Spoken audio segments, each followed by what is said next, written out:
সেই রাজা তখন বলছে, শোনো বেদবতী, আমি 7 দিনের জন্য বাইরে যাচ্ছি, এই 7 দিন তো আমি থাকবো না, তাহলে তুমি এক কাজ করো, এই আমার সিংহাসনে বসে এই রাজ্যটাকে পরিচালনা করো, কেমন?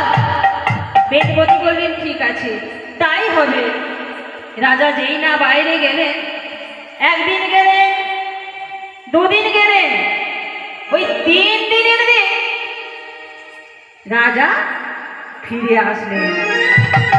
এসে কি দেখলেন না, তার স্ত্রী বেদবতী তারই ঘরে, তারই রাজ্যে নারায়ণ শিলা স্থাপন করে পূজা অর্চনা করছেন। তিনি দেখে কি করলেন, রেগে গেলেন, প্রধান নিতে হলে, শোনো বেদবতী, আমি রাজ্যে নেই আর তুমি কি না আমার রাজ্যে বসে আমারই ঘরে তুমি নারায়ণ পূজা করছো? এত বড় স্পর্ধা তোমার! যাও, যা কিছু আয়োজন করেছো সমস্ত কিছু নিয়ে গিয়ে গঙ্গার জলে ভাসিয়ে দাও। বেদবতী নয়নের জলে বহু হাসি কাঁদছে। তিনি মনে মনে ঠিক করেছিলেন যে ভগবানের পূজা করবে। 7 দিনের জন্য করছিলেন, কিন্তু 3 দিন পূজা করে আর করা হলো না। তিনি ছিলেন পতিব্রতা স্ত্রী, স্বামীর কথা লঙ্ঘন করতে পারলেন না, তাই তিনি কি করলেন, যা কিছু আয়োজন করেছিলেন সমস্ত কিছু নিয়ে চললেন কোথায়, মাথায় করে নিয়ে যাচ্ছে গঙ্গার জলে ভাসিয়ে দেবেন, গঙ্গার জলে ভাসিয়ে দেবে বলে নিয়ে যাচ্ছে।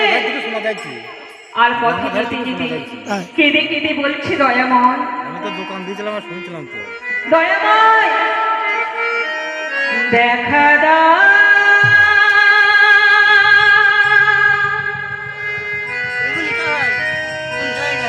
ও হে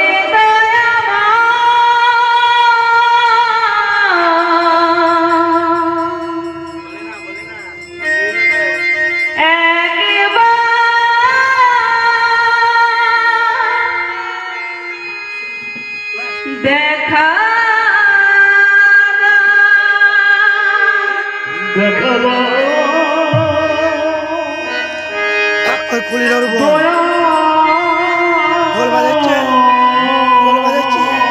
স্বামী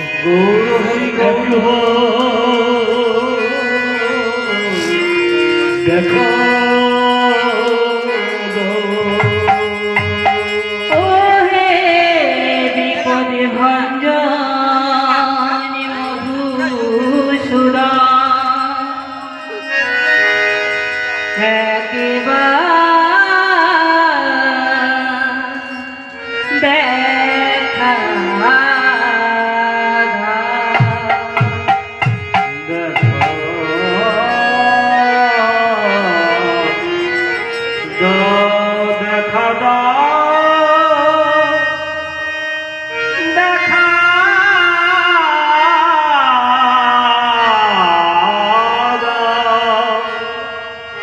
ওহে বিপদ ভঞ্জন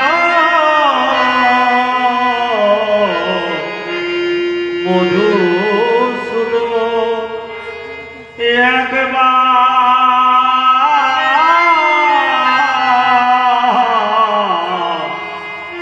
দেখা